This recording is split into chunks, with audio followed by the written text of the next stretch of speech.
Hey guys, GNT here, and today I want to do a quick review of One Piece Burning Blood. For some odd reason, I want to say Naruto. Um, I'm assuming that's because I kind of feel similar between the two games. Earlier, I did a Naruto review back when that game was new, and goodness, you don't exactly run into the exact same issues with this game that you did with that one. But a couple of things are similar. Like, sorry about that. In this game, the story mode is really lacking compared to the Naruto game, which I don't really want to make comparisons to that game because that game was awful. The last Naruto game that came out. But yeah, I just wanted to bring that up. Story mode in that game was done right. It was one of the only things that was done right. But in this game, you cover one arc with 4 characters that, besides Ace, aren't too great. Or at least the way that they make you play through with them, it's not amazing,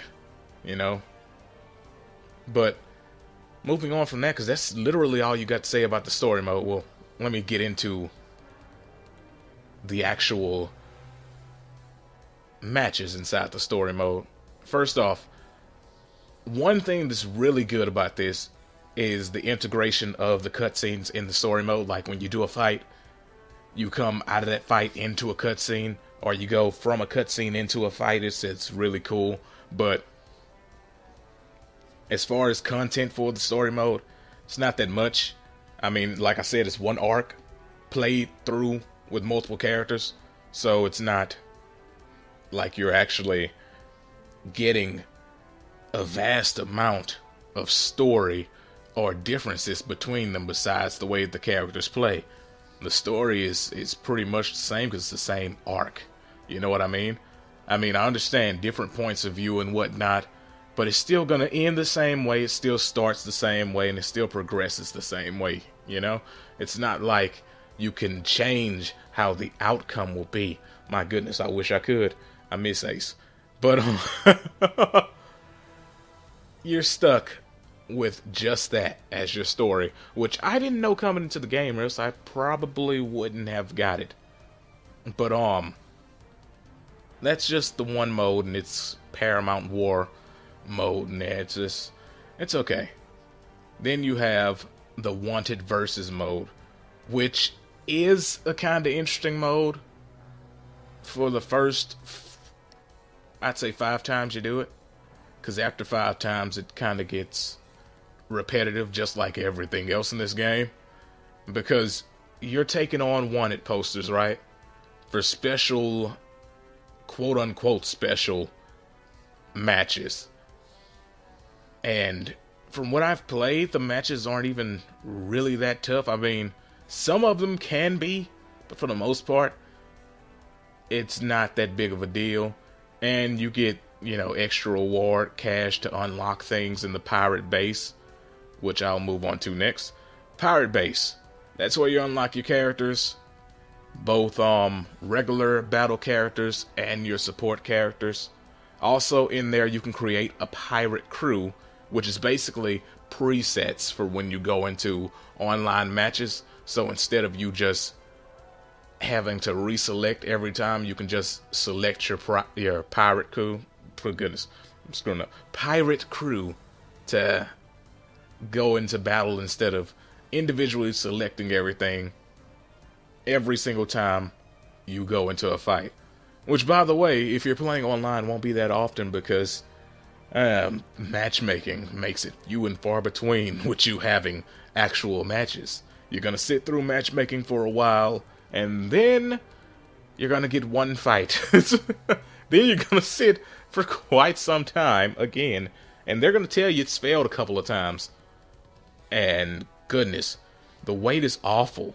It's like I waited all this time for you to tell me that the matchmaking failed. I don't know if the game's screwed up right now with matchmaking, or nobody bought the game, or maybe it's just me. I don't know. But it's odd. You shouldn't have to sit through all this matchmaking and then not get a match, you know? It's horrible. Goodness. Anyway, if we ignore all that, because those are most of my negative points. Ooh. Wait a second.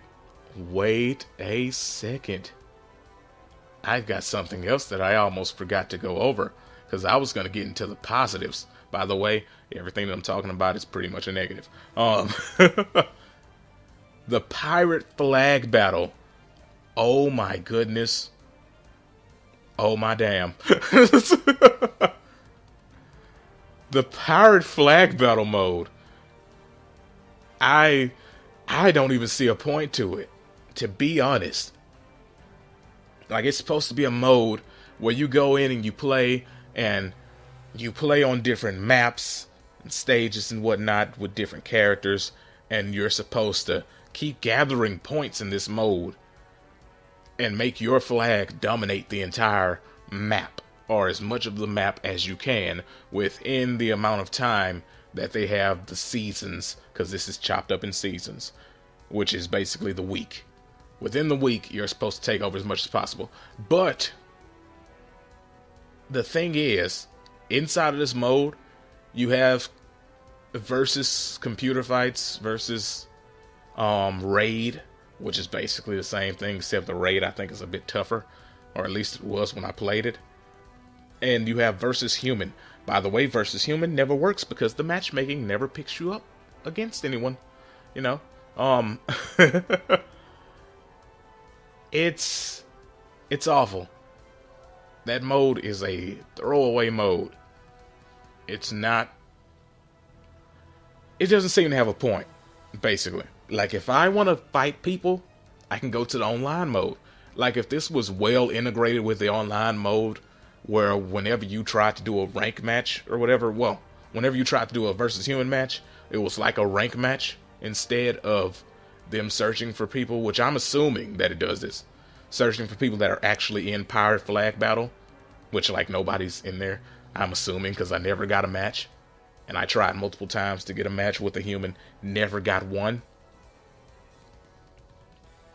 So, if it was integrated with the online, like, whenever you decided you wanted to play ranked matches, or heck, you could set it to player matches or something, and then it searches in there instead of searching separately, which I'm just making an assumption. I don't know if it's searching separately, but you don't find anybody. At least with the online, after I failed looking for someone like 3 times, I'd find one person and then have to wait 3 more times. Oh goodness. But yeah, I think that's pretty much it for the negatives of this game. Now, here we go. Positives. There are like 42 characters if you just have the base game. Let me make sure that I've got that right. Yeah, 42 characters. And if you have the DLC, you get, oh my goodness. I didn't even realize it was that many people till I looked at it. You get 18 people with the DLCs, which they do have more blank spaces. So I'm assuming there'll be more DLC characters. There's 6 blank spaces, unless I think there's like another way to get another DLC character that I don't have, and that would take up one of the spaces. So probably 5 of them are blank and not actually 6. But your base roster is 42. Unless I counted that wrong. I've done it before. But unless I counted that wrong, it's 42. And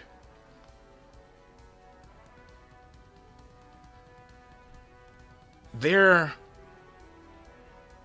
I want to say, quite unique. You know, the characters are fundamentally different. You know, it's kind of odd. Usually in fighters and stuff, I mean, this is an anime fighter, and anime fighters, they have to make characters fight like they would in their series. But for this game, they take that to a whole new level. All the unique moves that people have, the unique fighting styles. The only thing that I dislike is that some of the characters are basically skins. You know? Like, you have the old Luffy and the new Luffy. It's not a good look. Like, I understand.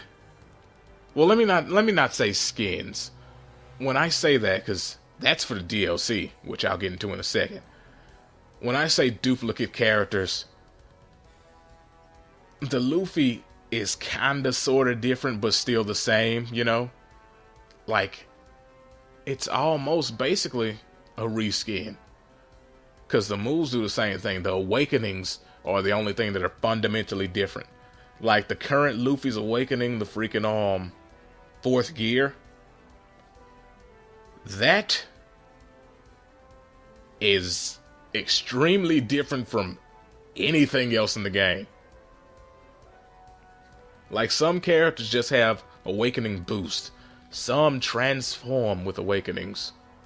And goodness, it makes for a completely fundamentally different game when you have those. I just wish that all the characters, like, would have differences in their awakenings. Like, take for example, Ace, because I play with Ace a lot. When you go into awakening with Ace, his moves are still going to be the same. And there's nothing special about being in his awakening mode that would prompt you to use it unless you're going to use the ultimate. Because everybody has unique ultimates in their awakening mode, but there's like no point to using his awakening unless you like have an assist that's going to make the awakening more powerful. Like you're going to have more attack, more defense, or something like that. Otherwise, some characters, there's no point in awakening until you're ready to do your super. And that's something that I wish was different. Like maybe for the Logia types, when they awaken, they have a shorter awakening time, but during that awakening, they could unlimitedly, unlimitedly, they could have unlimited use of their abilities, like Ace can freaking turn into fire and you can punch through him. But that's not happening. I mean, I understand why, because, that means you go right into awakening and you could freaking win the fight. You know what I mean? Because people wouldn't be able to punch you. But if the awakening was shortened, because awakening doesn't stay that long. If you shortened it for those type of characters, it would be an awesome feature.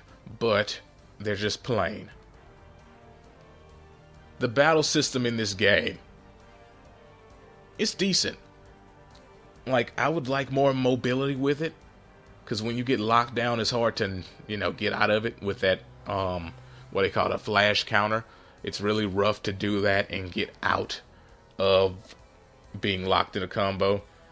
And I just wish that were different. Also, some characters have way higher mobility than others. Speaking of which, Ace. I keep bringing up Ace because he's the character I use the most, and the main reason is because of his mobility. If you activate someone's special ability, or whatever their R1 style is, whether that be a devil fruit or hockey, it will allow you to do different things. Like with Ace, he does a fire dash across the whole stage and lands behind the opponent. That's probably the most useful thing in the game as far as mobility goes. That's why I would never play on a team without Ace, because Ace can get you in. You can switch out characters later, once you're over there. But as far as getting close to your opponent, Ace does it in no time. But some characters don't have that type of movement. They cannot, get very far with their abilities, and it's pretty sad that there isn't like a universal dash for characters, or that they would make some characters better because they can't move up there that quick. It's little weird things like that that make the combat not as good as it could be. But it's still great. And the looks of the game looks wonderful. Goodness, it looks amazing. And I'm not just saying that because I have the DLC with Robin in a swimsuit. That is not the reason why I think it's amazing. Although that is amazing. Just the style of art, as well as the movement of the characters, it's all extremely fluid. And as far as just battle system goes, this game would get at least an 8 out of 10 just on battle system. But because we're rating it as a game, and as a game, it is fundamentally flawed. Because unless you're just the type of person who can sit here and just fight after fight for no reason, this game will not hold your interest long. Even if you're a One Piece fan, because I'm a casual One Piece fan. Every once in a while, I check in on it. I like the characters, I just don't like how long the story is. So every once in a while, I'll go in and see what I missed. But it doesn't have enough to keep you wanting to play it. So unless you're actually like playing with friends or something, I would suggest you don't buy it at full price.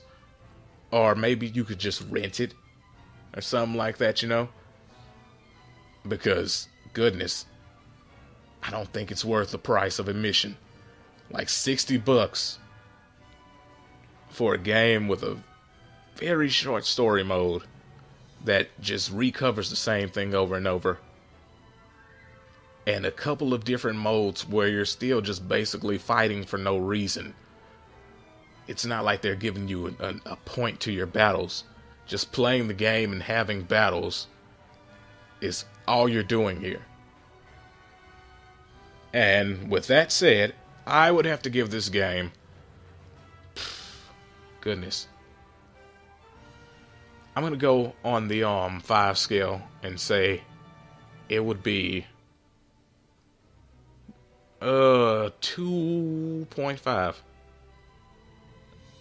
I like the combat. I just don't like the lack of stuff you can do in it. Also, if the online would match me up properly, that would knock it up to at least a 3. But for One Piece fans, it's a great thing to check out. I wouldn't suggest buying it though. At least not yet. Wait till PlayStation has like a sale or something. Because they always do. They'll have a sale on different types of anime fighters and stuff. It always happens. Wait till that happens. Pick it up cheaper. And then have at it. My goodness, this is long.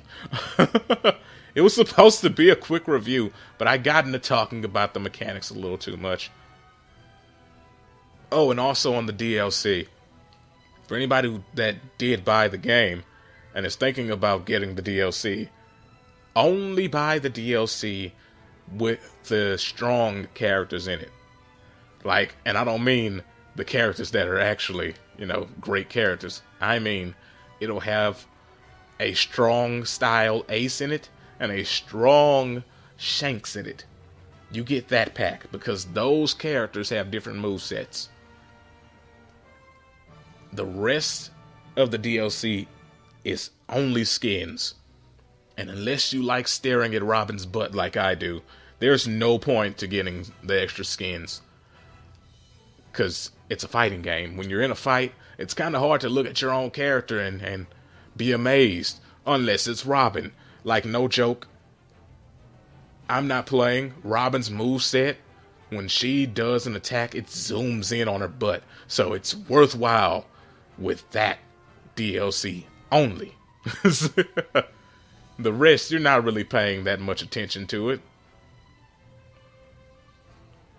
But yeah, that's pretty much it for this game. I would give it a 2.5. If the if the online worked properly, it'd get a 3. And if that pirate flag battle mode actually had used to playing it, it would crank up to a 4. Most of my criticisms with this game is that it does not have enough content. It's that simple. Sorry to say, but that is it. Hope you guys enjoyed this. I will see you guys next time. Also, hopefully next time I do a review, it won't be this freaking long. I'm sorry about that. I just really got deep into it. Goodness, deep into it. See you guys later.